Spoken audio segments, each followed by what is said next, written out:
Hello everyone, আশা করি তোমরা সবাই খুব ভালো আছো। আমিও মোটামুটি আছি।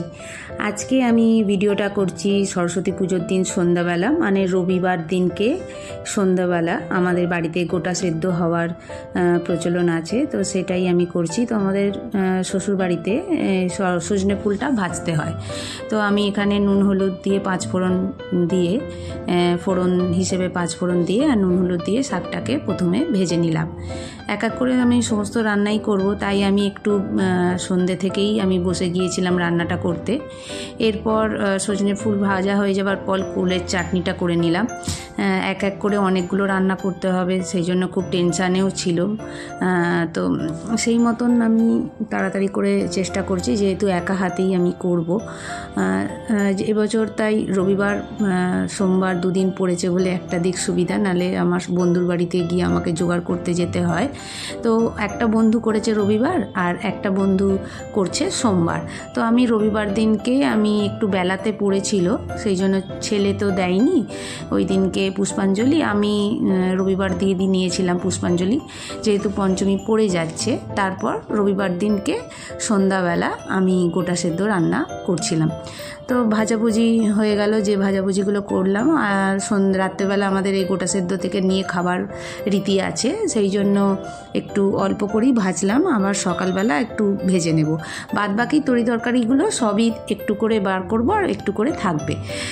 আমার শ্বশুরবাড়িতে আবার গোটা সেদ্ধ রান্না মানে একরকম বিলি কড়াই আছে। বিলি কড়াইটাকে প্রেস্টিজে দিয়ে সেদ্ধ করে নিতে হবে প্রথমে একটু, তারপর সমস্ত রকম যত গোটা সবজি আছে যেগুলো তুমি দিতে চাও সেই সবজিগুলোকে দিয়ে ওপরে একটু সর্ষের তেল দিয়ে ওটা সেদ্ধ করে রেখে দিতে হবে। ওটা পরের দিনকে যখন দুপুরবেলা ভাত খেতে বসবো ওটাই প্রথম খেতে হবে ভাতের সঙ্গে, মানে পান্তা ভাত একটু করে রেখে দিতে হবে, দই দিয়ে ওটাকে মেখে খেতে হয়।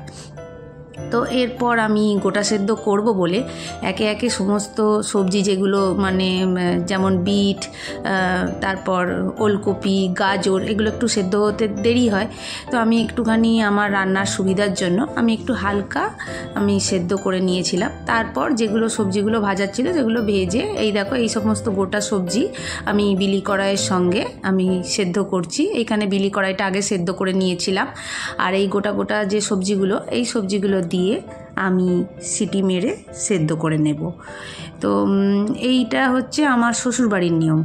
আর বাপের বাড়িতে হচ্ছে একটু মানে ওই যে পালং শাক দিয়ে সমস্ত রকম সবজি দিয়ে একটু আদা বাটা দিয়ে আর একটু মশলা দিয়ে একটু এই করছি। এটা আমার মা করে।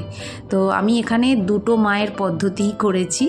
তো তোমাদের ফাইনালি দেখিয়ে দিচ্ছি। এইটা হচ্ছে আমার শ্বশুরবাড়ির গোটা সেদ্ধ, আর আগে যেটা দেখালাম তোমাদের ওটা হচ্ছে আমার বাপের বাড়ির গোটা সেদ্ধ। এইরকম হয়। তারপরে দেখো ডাল করেছি, এখানে চাটনি হয়ে গেছে, আর এখানে ভাজা রয়েছে, আর সজনে ফুল ভাজা ওটা তো আগেই করেছি, তোমাদেরকে দেখিয়ে নিলাম। তো এই ছিল আজকে রান্না। এরপর আমি করেছি একটু পায়েস।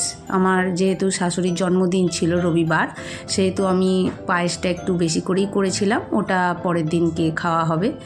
তো রাতের পর্ব মোটামুটি, রবিবার রাতের পর্ব মোটামুটি মিটলো, মুখে এবার হাসি ফুটে গেছে। এবার তোমাদেরকে দেখাবো পরদিন কী করলাম। তো এটা ছিল সোমবার দিন সকালবেলা। সোমবার দিন সকালবেলা ছেলে চান টান করে রেডি হয়ে গেছে। এই আমার আর এক বন্ধুর বাড়ি চলে এসেছি। ও এবারে প্রত্যেক বছর করে দাঁড়িয়ে থাকে ঠাকুর, এবারে করেছে একটু মীরাবাই স্টাইলের ঠাকুর এনেছে। ঠাকুরটা খুব সুন্দর হয়েছিল, ঠাকুরটা আমার তো খুবই ভালো লেগেছে। এখানে ঠাকুরমশাই এসে গেছে, তাড়াতাড়ি এসে গিয়েছিল। এখানে এসে ঠাকুরমশাইয়ের ছেলেকে তাড়াতাড়ি পাঠিয়ে দিয়েছিল, ও পুজো শিখছে ওর বাবার কাছে, ও এসে একটু জোগাড় দিয়ে দিয়েছিল। আর আমার ছেলেই দেখো ঘন্টা বাজাচ্ছে। তারপর আমি ওকে ঠাকুরমশাইকে একটু সাহায্য করে দিচ্ছিলাম হাতে হাতে। হ্যাঁ, তারপর পুজো আমাদের শুরু হয়ে গিয়েছিল। এবার দেখতে দেখতে পুজো শেষ হয়ে যাওয়ার পথে এখানে পুষ্পাঞ্জলি দেওয়া হবে। এই আরতি শেষে আমরা সবাই পুষ্পাঞ্জলি দিয়ে নিয়েছিলাম। আমি তো রবিবার দিনকে পুষ্পাঞ্জলি দিয়ে দিয়েছিলাম। তবু ঠাকুরমশাই বলে, কেন আপনি বসে থাকবেন, আপনিও আরেকবার দিন। কেন, কেউ কি বারণ করেছে? একবার দিলে আরেকবার দেওয়া যায় না, তো আপনিও দিয়ে দিন। তো আমি দিয়ে দিয়েছিলাম আরেকবার ছেলের সঙ্গে। তারপর পুষ্পাঞ্জলি দিয়ে বাড়ি আসার পথে এই বন্ধুর বাড়িতে যাওয়ার পথেই এই দুটো ঠাকুর পড়ে। তো ওই দুটো ঠাকুর আমি আবার দেখেছিলাম, তো ওই ঠাকুর দুটোর ছবিও তোমাদের সঙ্গে একটু শেয়ার করছি। ওইখানে ঠাকুরটাও খুবই সুন্দর হয়েছিল, এত সুন্দর মায়ের মুখ আর এত সুন্দর দেখতে হয়েছে, আর ওরা সাজিয়েছিল খুব ভালো। তো সেটাও তোমাদের সঙ্গে ওই জন্য আমি একটু শেয়ার করছি। বরাবরই কেন জানি না সরস্বতী পুজোটা আমার কাছে খুবই স্পেশাল। আমি যেন সরস্বতী পুজো এলে আমার খুবই মনে আনন্দ লাগে, আর পুষ্পাঞ্জলি তো দেবই আমি, যদি কোনো অসুবিধে না থাকে পুষ্পাঞ্জলি দিয়েই থাকি, আমি কোনো দিন মিস করি না। আর এই দেখো, এই আর একটা ঠাকুর মায়ের মূর্তিটা এত সুন্দর হয়েছিল, আমার খুবই ভালো লেগেছিল। আর এইটা আমার বাড়ির একদমই পাশে, আমার ছাদ থেকে এই ঠাকুরটা দেখা যাচ্ছিল। তো বাড়ি আসার পথে আমি আর আমার ছেলে বলি চল এই ঠাকুরটা দেখে নিই। তো সোমবার সন্ধ্যাবেলা এই ঠাকুরটাও আবার দেখে নিলাম। তো এটা আমার বাড়ির একদম পাশে হয়েছিল, এই ঠাকুরটাও খুব সুন্দর হয়েছিল। আমার আবার যে কোনো ঠাকুরেরই, মানে সে সরস্বতী মা হোক, লক্ষ্মী মা হোক, দুর্গা মা হোক, আমার যেন এই মূর্তিটা দেখতে যেন খুব ভালো লাগে, কেন জানি না, যেন মনে হচ্ছে কি আপন আপন লাগে মায়ের এই মূর্তিটা।